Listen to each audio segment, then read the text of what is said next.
Hi, my name is Sadie Corson and I'm doing the ethnic background. And this is Patty, who's going to be my interviewee that I'm going to be asking questions.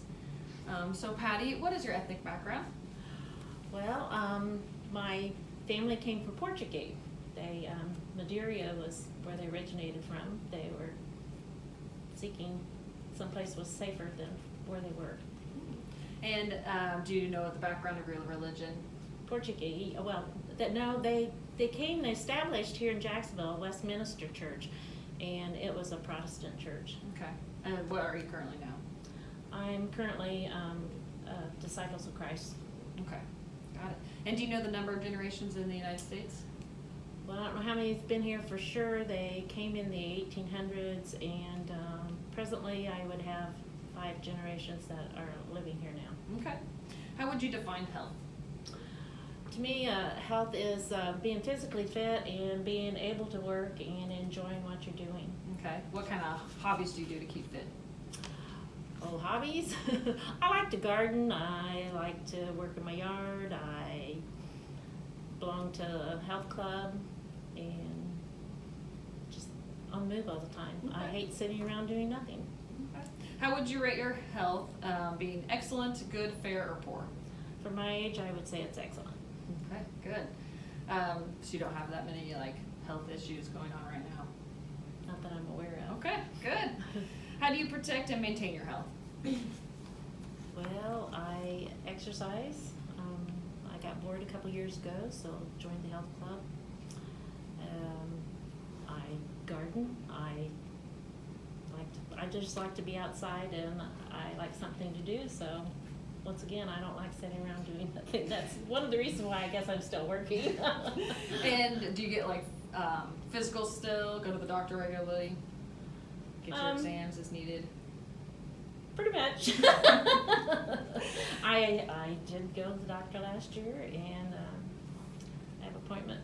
I've been to the dermatologist this year, appointment for later on, and I went to make an appointment for the gynecologist, but it's 2 years, so cool. I can't do it yet. Do you remember how your mother was with health and how she tried to maintain her health? Well, she cooked 3 good meals a day. Grew up on the farm. She had her own garden, so didn't have any preservatives. They had their own meat from the farm, which they would take to the locker. So she went to the doctor regularly, but basically was pretty healthy.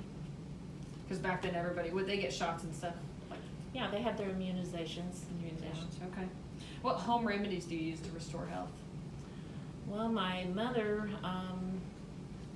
used to, if you had a scrape or a scratch, you would use Mercurochrome on it. We used castor oil for pinworms. She would give us hot ginger tea for any nausea or vomiting. And she would use oil drops for when I complained of earaches. So they used oils like they do now? Is that what you mean? Well, she used some. I don't. That's what they had those though? They did have oils. I didn't know. So what's what'd you say? Mercurochrome. Mercurochrome? It was a red liquid that we put on everything. Got it. What do you believe brings healing?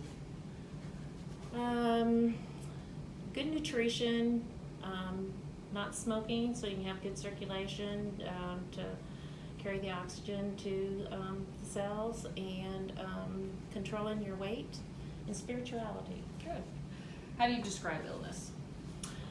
To me, illness is the not feeling well, inability to work, having pain, difficulty breathing. Okay. What do you believe causes illness? Oh, well, I think smoking, hereditary, has a lot to do with it, poor hygiene, obesity, and of course you have if you get an open wound, being exposed to bacteria, being exposed to your viruses and fungus. Okay. So more on the religious, spiritual side, how does religious and spiritual beliefs define birth? To me, religions define birth as the products of conception being delivered. Okay. Are there any rituals that your family's done or you did? I mean, did you have it naturally? I know people follow different stuff. Well, I was being a nurse, and my experience early in nursing, I was scared to death, so I didn't want to have surgery. So first time I went to the doctor, they told me my measurements were small, and so I was scared to death. So I watched my weight. And then when I was in labor, the anesthetist came in and says, "Well, you're doing so well, I think I'll go home." So that was great news to me, because I did not want to have a section. So and then so it was a natural birth. Lots of religions have to have the babies baptized. They think they're going to go to purgatory if something happens to them. And then other religions also have the child dedicated later on. And there's different religions have different beliefs. I'm not aware of all of them. Yeah. How do religious spiritual beliefs define like dying and the death process? Well, to me, it's they believe, like we do, the cessation of respiration and circulation, cardiac output. Okay. Are there any like rituals you or your family have done in the past during the dying process with death? No. Just a normal like burial ceremony. They have the funerals in the past they used to have the wakes in the homes, but not so much anymore. Then they have the funerals, and they usually bring lots of food to the homes. Was your family ever against like cremation, or would they just be buried? Do you know? Well, my family used to be always just burial, but then recently some have reverted or have changed to cremation. So my father wanted to cremate my mother, and I was against that because he had not discussed it with her, and he said, well, she would do whatever I wanted her to, and I said, yes, but you didn't discuss it with her ahead of time. So That was hard. he was voted against. How does religious spiritual beliefs define illness? Well, once again, illness, I think they believe, is the lack of feeling well and being able to work and doing your normal daily activities of living. And Are there any rituals that you think your family's done to help with illness? prayer, and putting people on prayer lists at different churches. And How does it define death? well, I think we talked Probably about about the the same, death yeah. before, so it's about the same.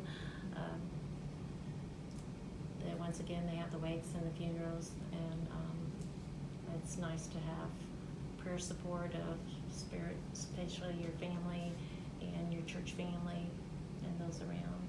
I think it gives you, just helps you. You feel like you can kind of feel it. I know my daughter's father-in-law was critically ill following surgery, and they put him on the prayer list of several churches around in the area, and her mother-in-law just said she could just feel the power of prayer. Awesome. Okay. Well, I think that's it. Thank you.